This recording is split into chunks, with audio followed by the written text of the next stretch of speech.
Hello everyone, welcome to MedTrack. আজ আমরা এমন এক সমস্যার কথা বলবো যা নীরবে ধীরে ধীরে শরীরে ক্ষতি করে চলেছে। তা হচ্ছে উচ্চ রক্তচাপ বা হাই ব্লাড প্রেশার। শুধুমাত্র ওষুধ নয়, কিছু ঘরোয়া পদ্ধতি, সঠিক খাবার আর জীবনধারার কিছু টিপস মানলেই আপনি ব্লাড প্রেশার নিয়ন্ত্রণে রাখতে পারেন। চলুন তাহলে ভিডিওটা শুরু থেকে শুরু করি। হাই ব্লাড প্রেশার কেন হয়, কি হয়, আর এতে আপনি কি কি করতে পারেন। তাহলে এখন জানবো ব্লাড প্রেশার আসলে কি। আমাদের হার্ট যখন রক্ত পাম্প করে তখন সেই রক্ত শরীরের ধমনির মধ্য দিয়ে চাপ দিয়ে চলে। স্বাভাবিকের চেয়ে বেশি চাপ পড়লে তাকে আমরা বলি হাই ব্লাড প্রেশার। এটা শুধু একটা সংখ্যার বিষয় নয়, এর ফলে শরীরের রক্তনালীগুলোর ওপর অতিরিক্ত চাপ পড়ে। এমন ধরুন, আপনার বাড়ির পাইপে অতিরিক্ত প্রেসারে পানি চালালে কি হয়? ফাটল ধরে। ঠিক সেভাবেই ঘটে আমাদের শরীরের রক্তনালীতে। কি হয় এর ফলে? প্রথমে রক্তনালীর দেওয়াল শক্ত হয়ে যায়, এটাকে বলে আর্টেরিয়াল স্টিফনেস। এরপর ভেতরে চিড় ধরে, সেই ক্ষতগুলোর উপর ধীরে ধীরে চর্বি জমা হতে শুরু করে। এরপরে রক্তনালীগুলি সরু হয়ে যায় এবং রক্ত চলাচলে বাধা হয়। এতে হার্টকে অনেক বেশি কষ্ট করে রক্ত পাম্প করতে হয়। এর ফলে হার্ট অ্যাটাক, স্ট্রোক, কিডনির ফেলিয়ার হতে পারে। আর বিপদটা কথা জানেন? অনেক সময় এই ড্যামেজ চুপচাপ হয়, কোনো লক্ষণ থাকে না। তাই রক্তচাপকে গুরুত্ব না দিলে শরীরের ভিতর থেকে ক্ষতি হতে থাকে ধীরে ধীরে। ব্লাড প্রেশারের রিপোর্টে আমরা দেখি 120/80, কিন্তু এর মানে অনেকেই জানেন না। 120 হচ্ছে সিস্টোলিক প্রেশার, অর্থাৎ হার্ট যখন জোরে রক্ত পাম্প করে তখন রক্তনালীতে একটা চাপ পড়ে, সেটি হচ্ছে সিস্টোলিক প্রেশার। আর 80 হচ্ছে ডায়াস্টোলিক প্রেশার, যখন হার্ট রিল্যাক্স করে তখনও একটা চাপ ধমনীতে থেকে যায়। আমাদের শরীরের স্বাভাবিক ব্লাড প্রেশারের চাপ হচ্ছে 120/80 মিলিগ্রাম এইচজি। যদি এটা 140/90 বা তার বেশি হয় তখন সেটা হাই ব্লাড প্রেশার হিসাবে ধরা হয়। এই সংখ্যাগুলি ছোট মনে হলেও এর পিছনে লুকিয়ে আছে বড় বিপদ। এখন আমরা জানব উচ্চ রক্তচাপের কারণে আমাদের শরীরে কি কি লক্ষণ দেখা দিতে পারে। অনেক সময় হাই প্রেশার কোনো উপসর্গ ছাড়াই শরীরের ক্ষতি করে। তবুও কিছু লক্ষণ আছে যেগুলি হালকাভাবে নিলে চলবে না। যেরকম সকালে মাথা ব্যথা, আপনি ঘুম থেকে উঠে মাথার পিছনের দিকে ভারী ব্যথা অনুভব করছেন, এটি হাই ব্লাড প্রেশারের ক্লাসিক লক্ষণ। রাতে প্রেশার বেড়ে গেলে সকালে মাথা ধরে থাকতে পারে। চোখে ঝাপসা দেখা, রক্তচাপ বেশি হলে চোখের ছোট রক্তনালীগুলোতে প্রচণ্ড চাপ পড়ে, ফলে চোখে ঝাপসা দেখতে পারেন বা আলোতে অস্বস্তি হতে পারে। বুক ধড়ফড় করা, হার্ট যদি অতিরিক্ত চাপ সহ্য করতে না পারে তখন হার্টবিট অনিয়মিত হয়ে বুক ধড়ফড় করতে পারে। অনেক সময় মনে হয় যেন বুকের ভিতর কিছু কাঁপছে। সহজে ক্লান্ত হয়ে যাওয়া, প্রেশার নিয়ন্ত্রণ না থাকলে হার্টকে বেশি কাজ করতে হয়, ফলে শরীরের অক্সিজেনের ঘাটতি তৈরি হয়। এতে অল্পতেই হাঁপিয়ে যাওয়া বা ক্লান্তি আসে।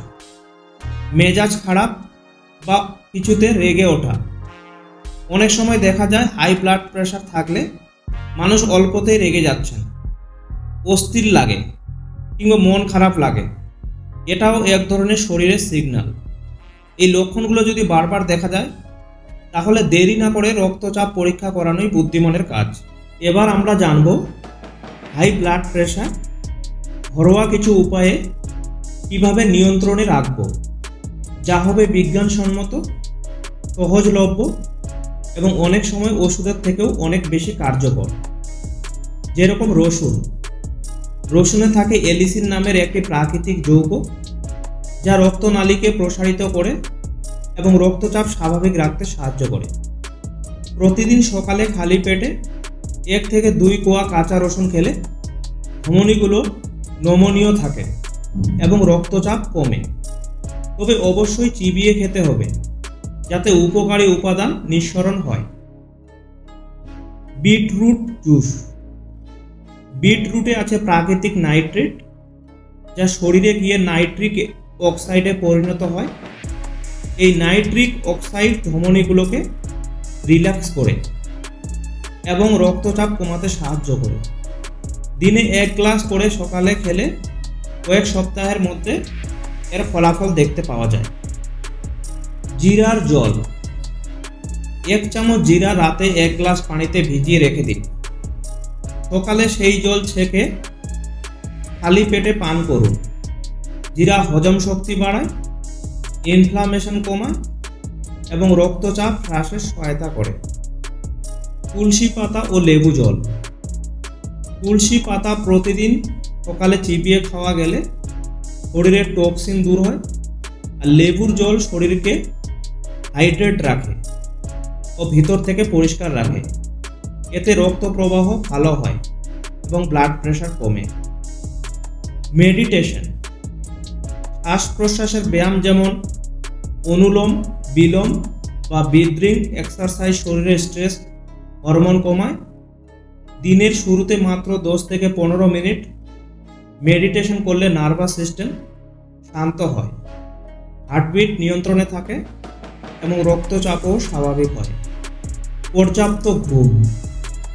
প্রতিদিন অন্তত 7 থেকে 8 ঘন্টা গভীর ঘুম অত্যন্ত প্রয়োজনীয়। ঘুম কম হলে শরীরে কর্টিসল হরমোন বাড়ে, যেটা প্রেশার বাড়ানোর বড় কারণ। তাই রাতের ঘুম ঠিক রাখতে হবে। এই উপায়গুলো আপনি যদি নিয়মিতভাবে অনুসরণ করেন তাহলে ধীরে ধীরে আপনার ব্লাড প্রেশার কমতে শুরু করবে। অনেক সময় কোনো রকম ওষুধ না নিলেও সেটা কমতে থাকবে। তবে অবশ্যই আপনার ডাক্তারের পরামর্শ নিয়ে এগিয়ে চলবেন। ব্লাড প্রেশার কমাতে গেলে কি খাচ্ছেন আর কি এড়িয়ে চলছেন সেটা ভীষণ গুরুত্বপূর্ণ। খাবারই হতে পারে আপনার প্রাকৃতিক ওষুধ। আপনারা কি কি খেতে পারেন, যেরকম কলা। এতে রয়েছে প্রচুর পরিমাণে পটাশিয়াম, যা সোডিয়ামের প্রভাব কমিয়ে রক্তচাপ নিয়ন্ত্রণে রাখে। দিনে 1 থেকে 2টো কলা খাওয়া উপকারী। ওটস। ফাইবারে ভরপুর ওটস খেলে শরীরে কোলেস্ট্রল কমে, ধমনী পরিষ্কার থাকে, ফলে রক্তচাপ নিয়ন্ত্রণিত হয়। সকালে ব্রেকফাস্ট হিসাবে দই বা দুধের সাথে ওটস খেতে পারেন। বাদাম, আমন্ড, আখরোট বা কাজু, তবে অবশ্যই লবণ ছাড়া ও কম মাত্রায়। এতে থাকে হেলদি ফ্যাটস ও ম্যাগনেসিয়াম, যা রক্তচাপ কমাতে সাহায্য করে। সবুজ শাকসবজি। পালং শাক, বিট, ব্রোকলির মতো সবজিতে আছে পটাশিয়াম, ক্যালসিয়াম, ম্যাগনেসিয়াম। এই 3টি উপাদান হাই ব্লাড প্রেশার কমানোর ক্ষেত্রে অত্যন্ত কার্যকর। Dark chocolate. হ্যাঁ, আপনি অবশ্যই শুনেছেন। 70% বা তার বেশি কোকোযুক্ত অল্প পরিমাণে ডার্ক চকলেট রক্তনালীকে রিল্যাক্স করতে সাহায্য করে, তবে প্রতিদিন মাত্র 1 টুকরোই যথেষ্ট। এবার শুনুন হাই ব্লাড প্রেশারের জন্য কোন কোন খাবারগুলি এড়িয়ে চলা উচিত। যেরকম অতিরিক্ত লবণ। বেশি পরিমাণে লবণ শরীরে জল ধরে রাখে, ফলে রক্তচাপ বেড়ে যায়। রান্নায় লবণ কমান এবং টেবিল লবণ বাদ দিন। ফাস্ট ফুড বা প্যাকেটজাত খাবার যেমন চিপস, ইনস্ট্যান্ট নুডল বা রেডি টু ইট খাবারে সোডিয়াম অনেক বেশি থাকে, যা ব্লাড প্রেশার বাড়িয়ে দেয়। সফট ড্রিঙ্কস ও কোল্ড ড্রিঙ্কস, এতে থাকা চিনি, ক্যাফেইন ও সোডিয়াম ব্লাড প্রেশার বাড়িয়ে দিতে পারে। এর পরিবর্তে পানি বা হালকা লেবু জল বেছে নিন। প্রসেসড চিকেন যেমন সসেজ, বেকন বা ক্যান্ড মিট, এসব প্রিজারভেটিভ খাবার সোডিয়ামে ভরপুর, যা হার্ট ও প্রেশারের জন্য ক্ষতিকর। তাই মনে রাখবেন, আপনি কি খাচ্ছেন সেটা বলে দিচ্ছে আপনার প্রেশার কেমন থাকবে। প্রতিদিন একটু নিয়ম মানলেই অনেক বড় বিপদ এড়ানো যায়। যেরকম আপনি রোজ সকালে 30 মিনিট হাঁটুন।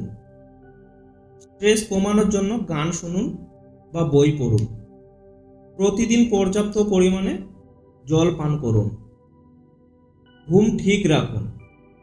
প্রতি 3 মাসে একবার ব্লাড প্রেশার, লিপিড প্রোফাইল আর কিডনি টেস্ট করান। নিজের শরীরকে সময় দিন, এটাও একটা বিনিয়োগ। এই ভিডিওটি যদি আপনার ভালো লেগে থাকে তাহলে এখনই শেয়ার করুন আপনার বাবা, মা, বন্ধু কিংবা যে কোনো প্রিয়জনের সঙ্গে। আর মেডিট্রেকের মতো সহজ ভাষায় মেডিকেল টিপস পেতে সাবস্ক্রাইব করতে ভুলবেন না। আর হ্যাঁ, বেল আইকনটা টিপে দিন যাতে পরের ভিডিও মিস না হয়। ভালো থাকুন, সচেতন থাকুন। ধন্যবাদ।